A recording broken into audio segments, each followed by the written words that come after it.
This is how you convince someone to get help for an addiction. If you'll follow these guidelines, you will get the result that you want. For those of you who are new here, I'm Amber Hollingsworth. I'm a master addiction counselor, and I've been helping people and their families overcome addiction for like 22 years now. It's a long time, right? Over those years, I've learned a lot about motivating people because honestly, the hard part of my job isn't telling people how to get sober. It's getting people to want to get sober. That's where my skills and expertise lies, and I'm going to teach you all my tips and tricks. You might want to go get a pen or pencil and a piece of paper and write some of this stuff down. Welcome to our channel. Put the shovel down. We're here to help make sure you are always 5 steps ahead of addiction. If that's something you're interested in, hit that subscribe button. All right, this is like literally the most important thing of all the things I'm about to tell you. The golden rule of how to convince someone to get help for their addiction is be very, very mindful of your tone of voice. You have to be calm, cool, collected.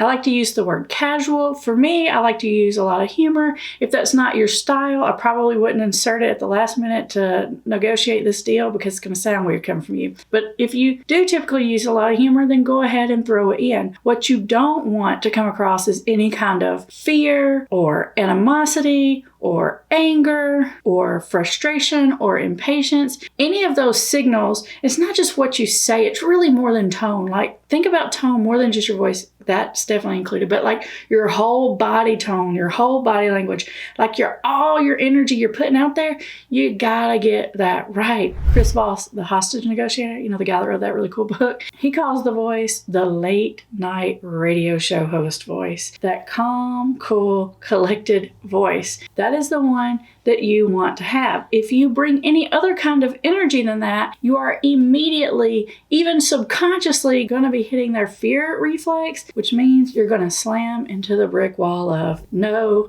back off of me, get out of my space, quit trying to control me. That's the kind of response you're going to get. But if you watch your tone, you're going to get them to open that door for you. Now, I probably should have said this first, but for those of you who watch me all the time, I'm going to just assume that you already know this. You don't try to have this conversation right out the gate.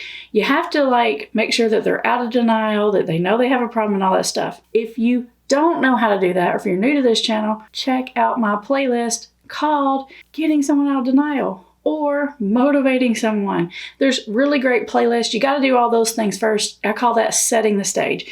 This is like closing the deal right here. This is the moment. This is the conversation where you're going to try to get the commitment. Your goal here is not to push someone into treatment. No one likes to be forced into anything. And the moment we sense that we're being forced, we tend to put our guard up. For example, let's say you're going to the car dealership because you want to buy a car. You literally are going there. You're like, I'm coming home with a car today. Your whole intention is to buy a car. But the car salesman comes up to you and you feel like they're going to start pushing you. What do? Immediately, you get your guard up. You start being like, no, thank you. I don't need your help. I don't want to talk to you, because there's this fear that, oh my gosh, they're going to say something and then they're going to push me into something that I don't want, even though when we think about it, it's kind of ridiculous, we're still in charge of us. But it's that automatic kind of reflex about not wanting to be pushed. In fact, you can even go so far as to say, listen, I'm never going to make you do anything you don't want to do, so you don't have to worry. You can literally say it out loud, or you can say, hey, I'm not here to put pressure on you. You can even say that, right? So any of those things that you can do, it's in your tone, it's in the way you're saying it, it's in the way you're handling yourself. You are not going to push. Your job is to get them to open that door. Now let's move on to some of these other rules of convincing someone to go to treatment. Once you hear all these, you're going to put it together and you're going to see that this really does work. Now, this next rule should have been like a pre-step, if you will, but somewhere in the process, not during the conversation, but before the conversation, I want you to have made a list of all of their motivators, things that are motivating them to make a change, and all of their roadblocks. You do not have to agree with the motivators. You do not have to agree with the roadblocks. This ain't about you. This is about them. I want you to be listening closely for what are the reasons they want to change and what might be standing in their way. For example, maybe a reason they want to change is they're tired of feeling hungover. Maybe a reason they want to change is they're going to be in big legal trouble if they don't. Maybe they want to change because they can see that their kids are noticing what's wrong.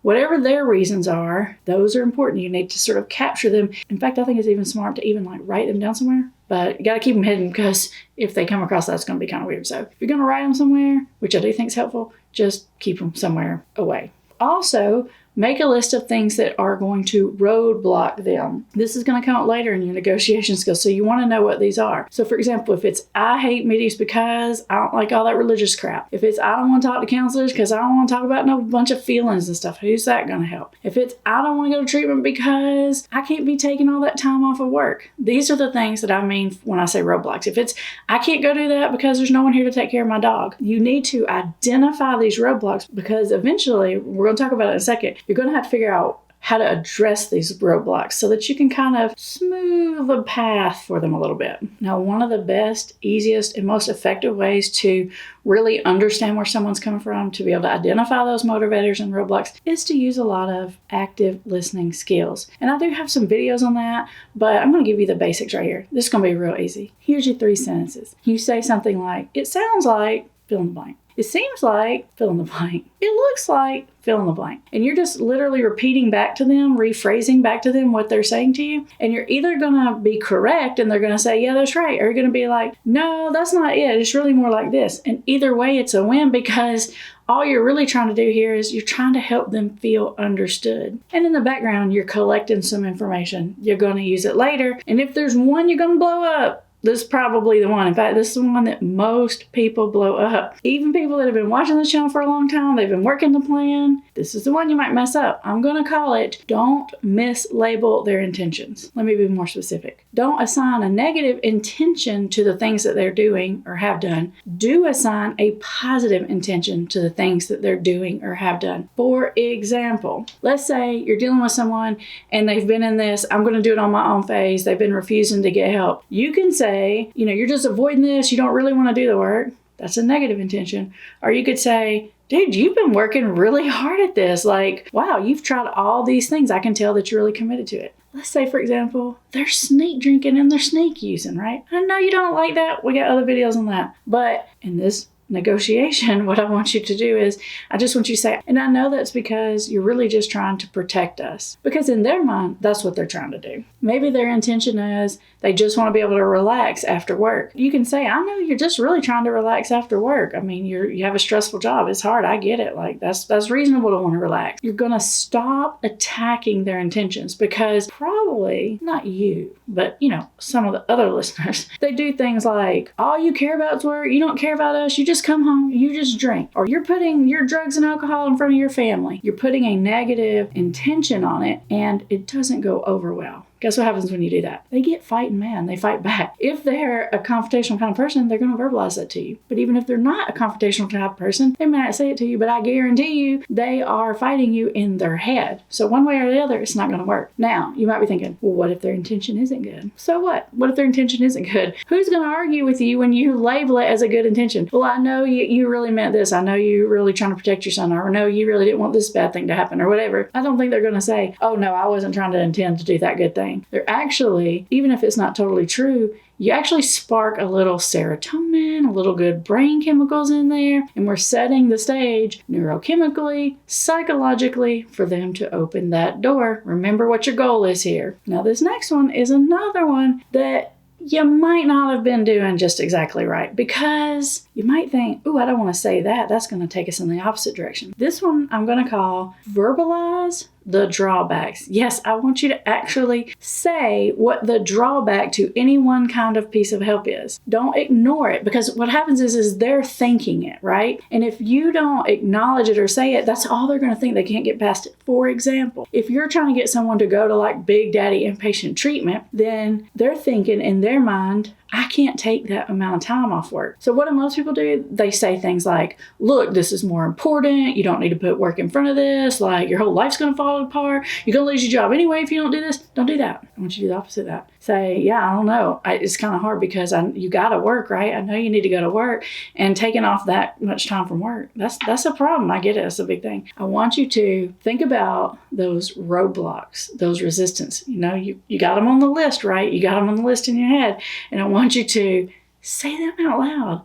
I want you to acknowledge them. Like, yeah, I know you're going to be worried about what's going to go on with your dog, or I know you're afraid to miss your kid's birthday, or whatever it is. I want you to just say it. If you don't say it, they're going to be thinking it, and it's going to be such a giant thought in their head, they're not going to be able to think past that thought. If you'll just say it, they'll feel heard, they'll feel understood, and they can quit screaming it at you mentally. Now, the next rule when it comes to convincing someone to get help for their addiction is whatever their efforts have been, you always positively reinforce it. This is another one a lot of people mess up. Not you, but some people, right? They want to say, well, you only did this, or you won't do that. They're always looking at what the person hasn't done instead of what the person has done. Always validate and acknowledge any steps they've taken, even if that step is just their willingness to have a conversation with you about it, right? Even if it's just a willingness to be honest with you about it, even if it's they went to one counseling session, even if it's they tried to go 3 days without it. Whatever the small amount of step that they have taken in the right direction, you need to nurture that. That is a seed that you want more of, and you want to pour some water on it, right? You want to grow that seed. The last thing you want to do is tell someone they're not doing enough. Once you start putting together these things, you're not pushing them. You're using your kind voice.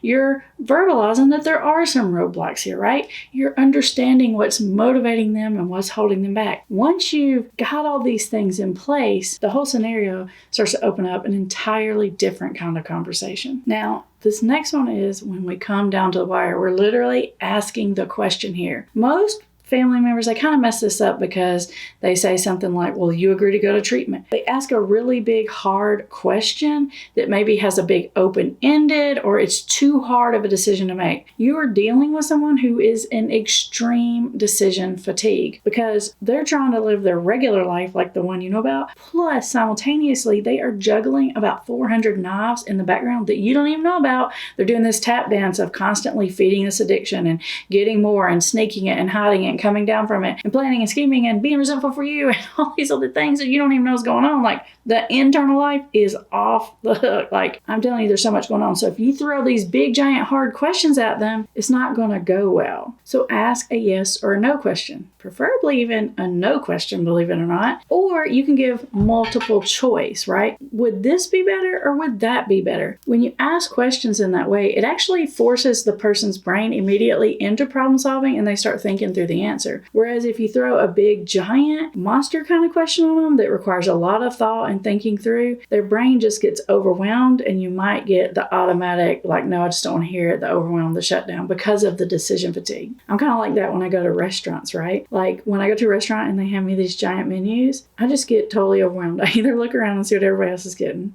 and just orders that because it looks good. Or I'm like, if there's pictures on the menu, I'll pick something in one of the pictures because that's easier to decide. Or I'll just go with like a classic thing that I always eat because my brain just cannot process all of it.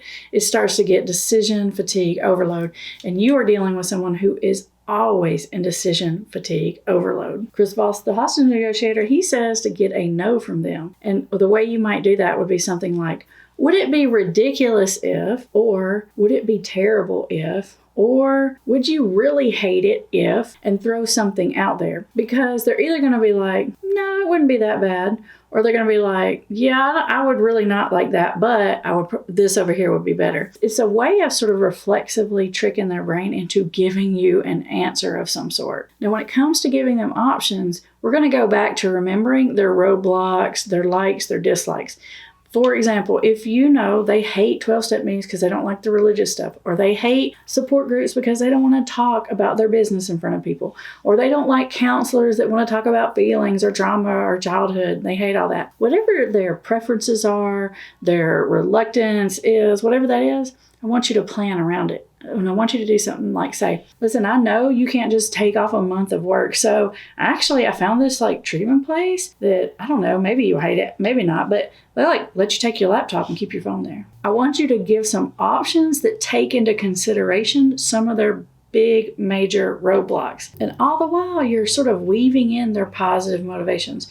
because I know you're trying and like you're 90% there. You're almost there. Like we're just like 10% away. And you're putting that positive intention there. You're putting their positive motivations in there. You're planning around their roadblocks. You are trying your best to make this absolutely easy. You're not overwhelming them with 400 decisions. Make it as easy for them as possible, because trust me, they already have a lot of resistance and they're already kind of scared to death to do it. You don't want to put a lot more obstacles in their way. You want to clear as many obstacles as absolutely possible, and you want to be positively validating all along the way. All right, here's a little bonus for you. If you're doing all these things and that you find that someone is still reluctant, then you can ask for a short-term commitment. So for example, if let's say you're asking someone to go to counseling, what you can say is, hey, how about just go 3 times? And if you still don't like it, then we'll figure something else out, right? So you're asking for that short-term commitment. The only time where you have to be a little careful about this is in when you're asking someone to go to like 30, 60, or 90-day treatment, because there is a point, usually in the first couple of weeks actually, where they're going to hit the wall and they're going to have this scramble reflex and they're going to want to back up and leave. And it's not the worst thing ever if you just deal with that then, but you don't want to like do something like promise to give someone a car or something like that if they'll just go to 2 sessions or they just go to 2 weeks. Don't do that. But what you can do is you can ask for a short-term commitment, because in the person's mind is like, okay, well, that's not that bad. And again, they don't feel pushed. They feel like they have that door on the way out. Like for example, when I ask people to try out different like support groups and stuff, I say, listen, you're probably not going to like a lot of these. You know, this one's like this and this one's like this, and you may like this about this one, but you may not like that. So I'm going to say all the good and all the bad. That way they know I'm being totally straight up and real with them. And then I'm going to say, hey, why don't you try them on 3 times? You can come back and tell me which ones you hate, which ones you like. We're not going to do any of the things that don't work for you, because that's wasting our time. We're only going to do the things you like and the things that work. And when you say something like that to people, they don't feel like they have to have their guards up all the time. They don't have to protect themselves, which allows them to be a lot more open to options. I bet some of you have been guilty of doing the opposite of some of these suggestions. Guess what? I've been guilty of doing the opposite of all of these suggestions, and I still mess it up every now and then. You don't have to be perfect, but what I'd like you to do is, first of all, in the comments below, if you're guilty, put the word guilty in the comments below.